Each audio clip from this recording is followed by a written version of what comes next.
Welcome to Hope for Her, the podcast, a place for women seeking hope, inspiration, and empowerment. My name is Amy Nelson, and I will be your host on a journey of encouragement and enlightenment, reminding you that no matter where you are, there is hope for you. Let's dive into the program. Hey, family, welcome back. Miss Marsha, here we are on the episode number 3 of our podcast, Hope for Her.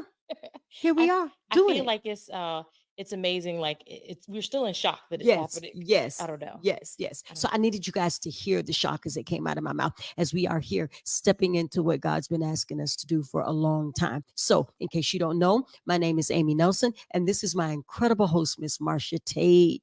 Hi, good morning. And we're so glad that you are here to hang out with us as we talk all things hope, inspiration, and empowerment. Last week, we had the opportunity to dive into mindset because we discussed that where your mind goes, your feet will follow. So it's so important that you're putting in hopeful things, encouragement things, and things of the Lord, keeping your mind on Him.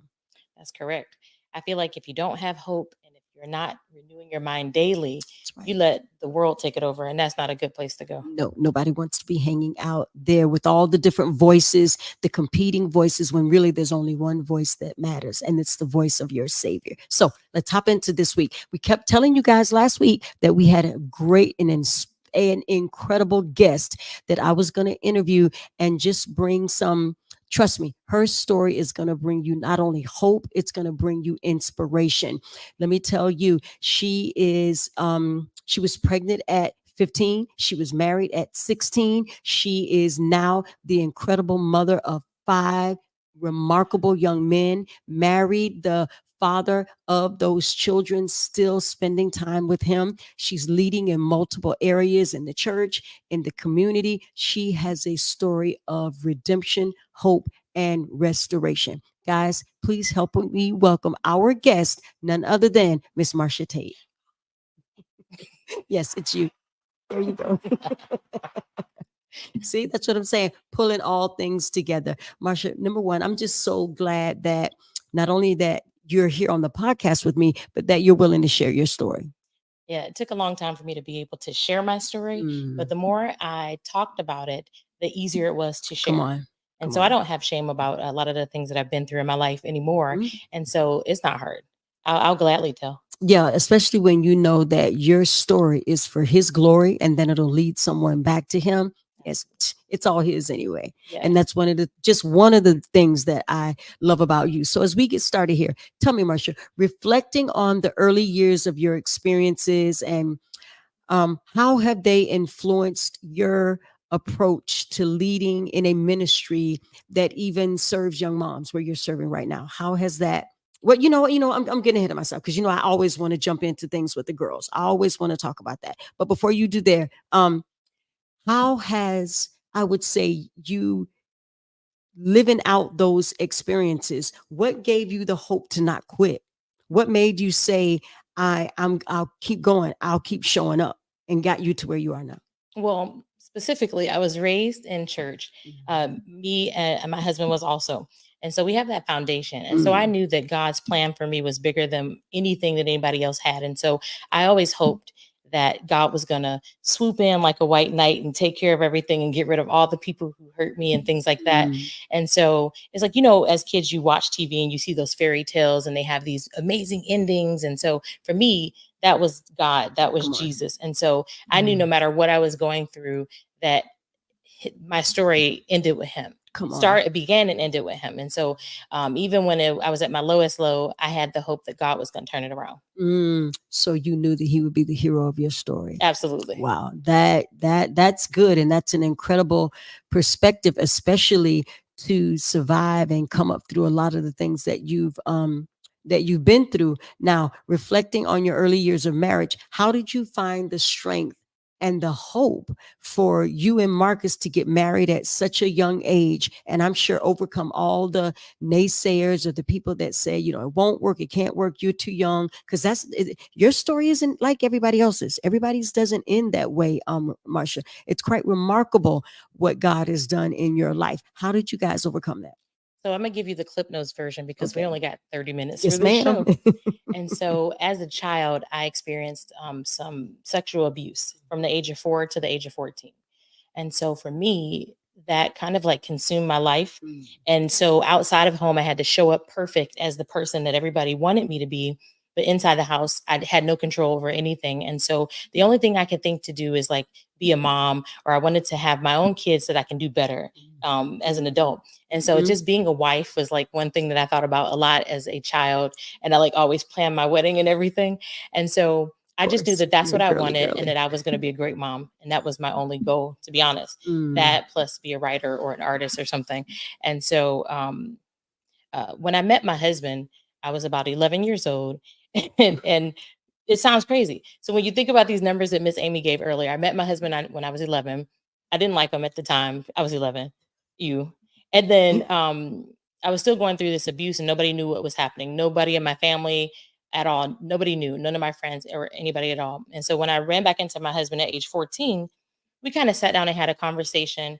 And this particular day, I kind of told him everything that was going on in my life. And so he was the Mm. first person who knew what was happening to me. And so he just kind of like subconsciously became my little protector. And then we started dating at, I was 14 and he was 17. Mhm. And so I ended up getting pregnant a few months into dating, as much as a 14-year-old can date. Um, Mhm. so much into our relationship, I got pregnant at 14. We had our first son at age, I was 15, he was 18. Mm. And I just knew that I was going to be his wife when we started dating that first day when I Sure. was 14. I told him that he was going to be my husband and he laughed in my face. You're not a planner at all, Marsha. No.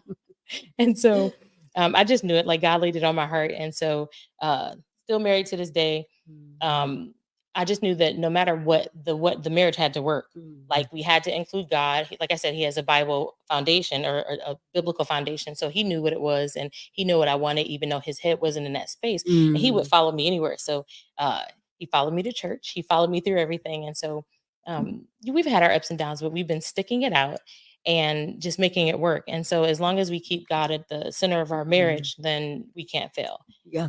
And I'm sure in those early years, I can only imagine the struggle that comes from being young parents Hmm. because your children basically raising children. So Yes. you know what that's like. You know the struggle, you know the heartache. So you guys basically, it's kind of growing up together. You know what? That can screw a kid up. Right? I think the first year we fed the kids cereal for like 6 months.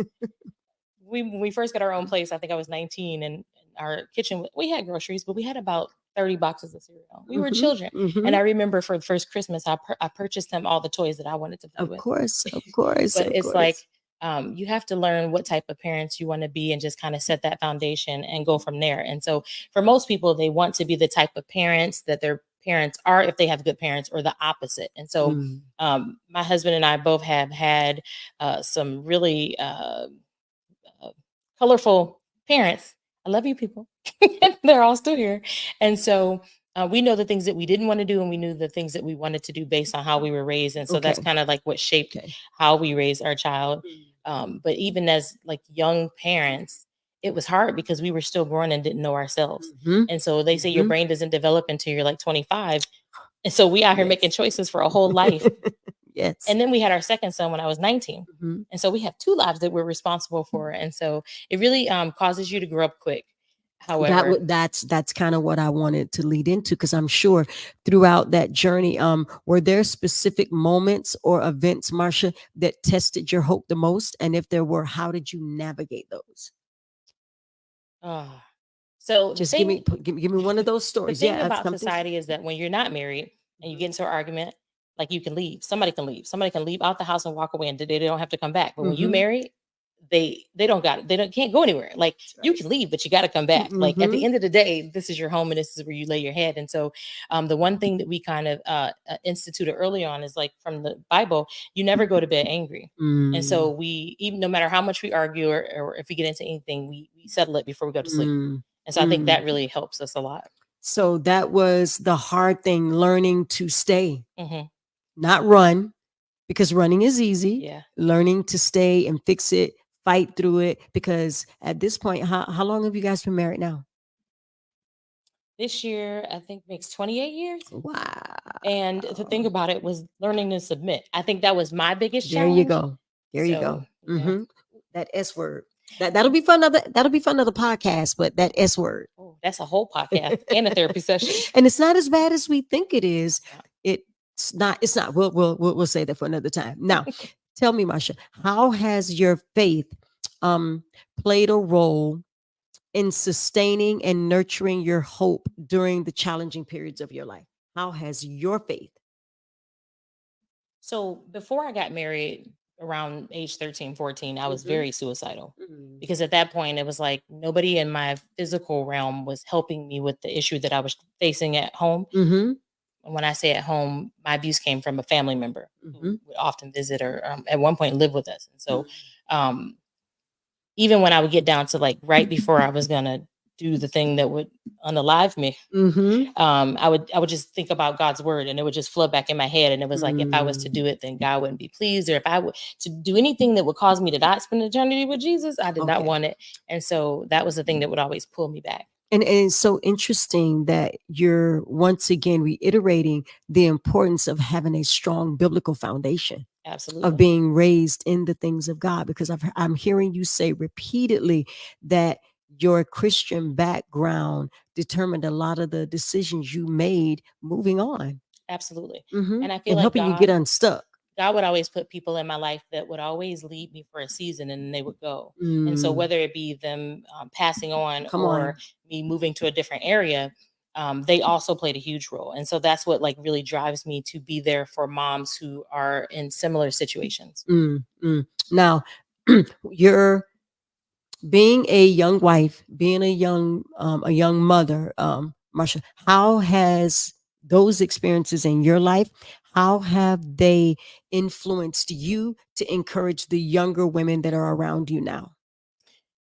One thing, I think that people now in culture, they don't see the value of being married. That's good. Granted, marriage is not for everybody, but if it is for you and if you are drawn to it, then hold out hope, draw closer to God. God will bring you your person and God will equip you for everything that you need for that marriage. And so, I got married when I was 16. And so I don't recommend anybody get married that young because you really don't know who you are and you're still a child, still developing. But if you're older and you know that that's what you want to do, then I think that you shouldn't give up hope just because the dating pool is full of people. And so just hold out hope and continue to put God first and God will just lay everything out for you. Yeah, because now I want to say to you here, when was the moment for you, Marsha? I love to ask people this. When was the moment for you? Because I'm not sure you answered it for me directly, that you realized that God was real and he saw Marsha Tate. Yeah, give me, that one time when you went, wow, I know that I know that I know.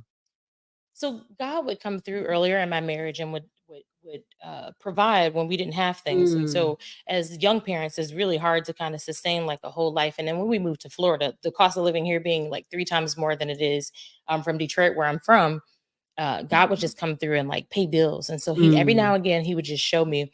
At one point, I audibly heard Romans 12:2 just filter through my head. And so it was different little things where God would just kind of show me like that he was there. And so now being older, looking back at the different things, I can see where I would ask God for certain things and he would come back through and answer it. And then specifically, I made a list for all the things that I wanted out of my husband. And at the time when I married my husband, he was none of those things.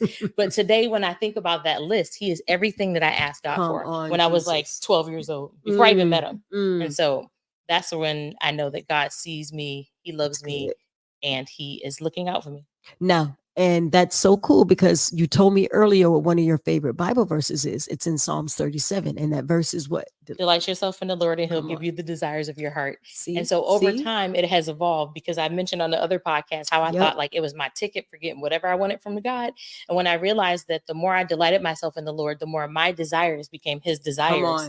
And so his desire was to like take care of other moms, take care of other people, take care of the babies. Like that's my goal. And then not only just do that, but even just enjoying being with God, Yeah. just being with Him. And when we get in alignment with Him, He knows what's going to delight your heart. Yeah. He knows what's going to make Marsha smile and get all giggly and squeezy and mushy and just skip through the house with an umbrella like it's on a beautiful day, because she really would do that, I y'all. will. He knows what's going to do that. And that's why when you said that now you look back and Mark is all those things, that's because you put God first. Absolutely. Mm-hmm. And I think at Mhm. points where we were being selfish and we didn't put God first, because we broke up about twice in this last 28 years, God still kind of like brought us back.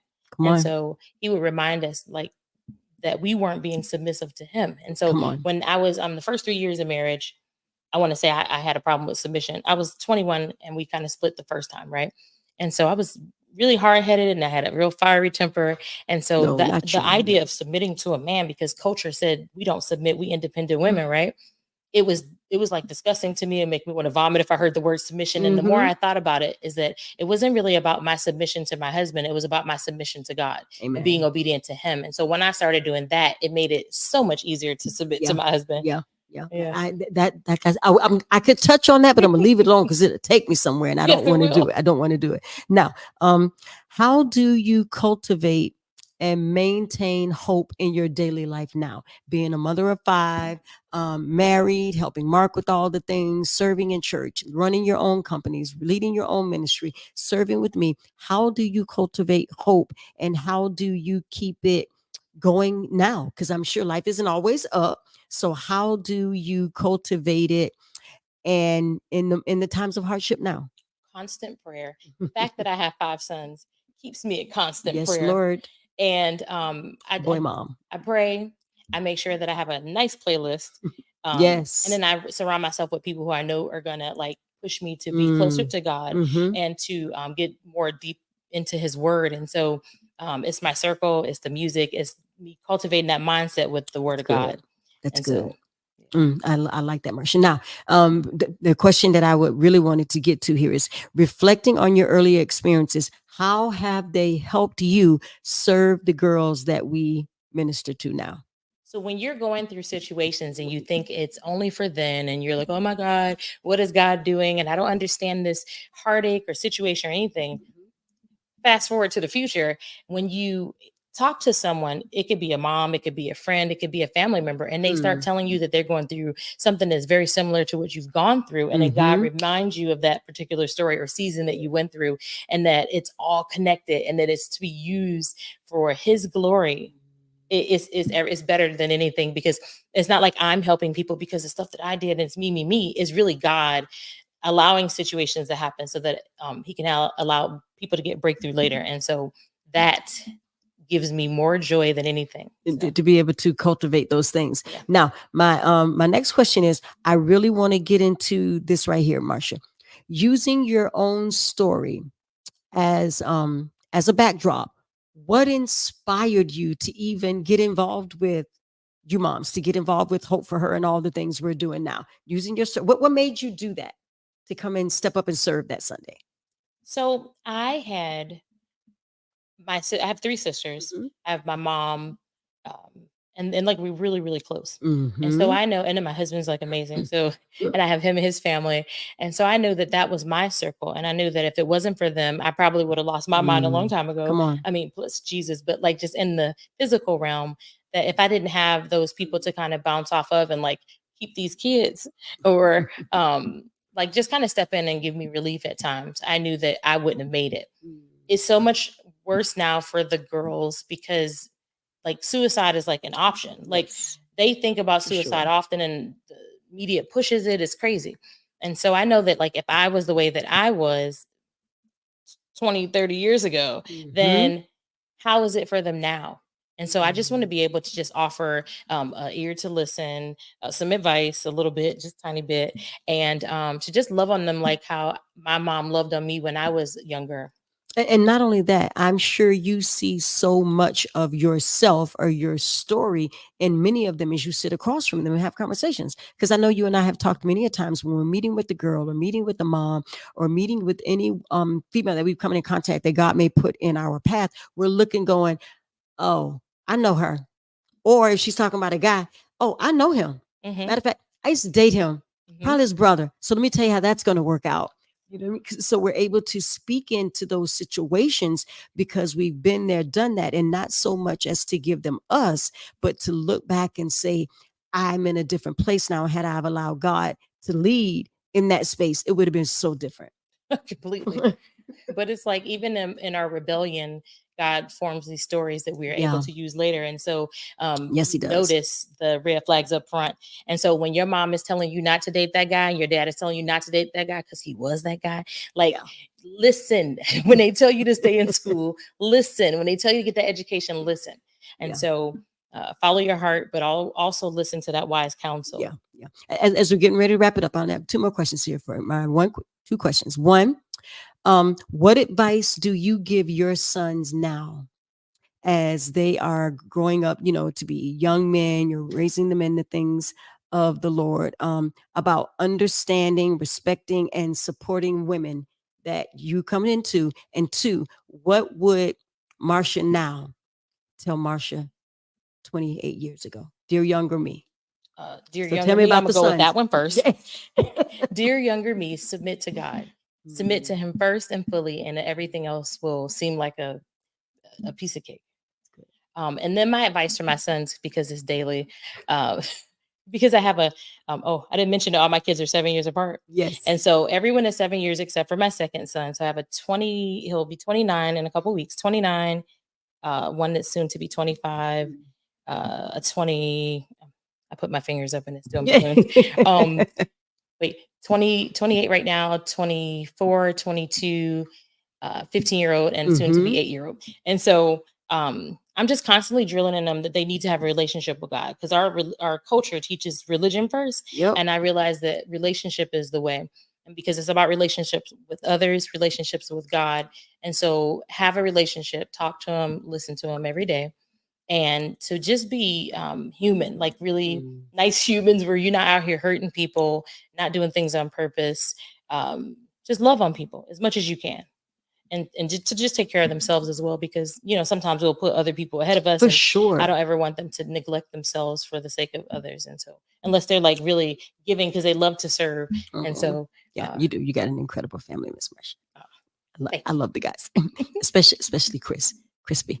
my kissy.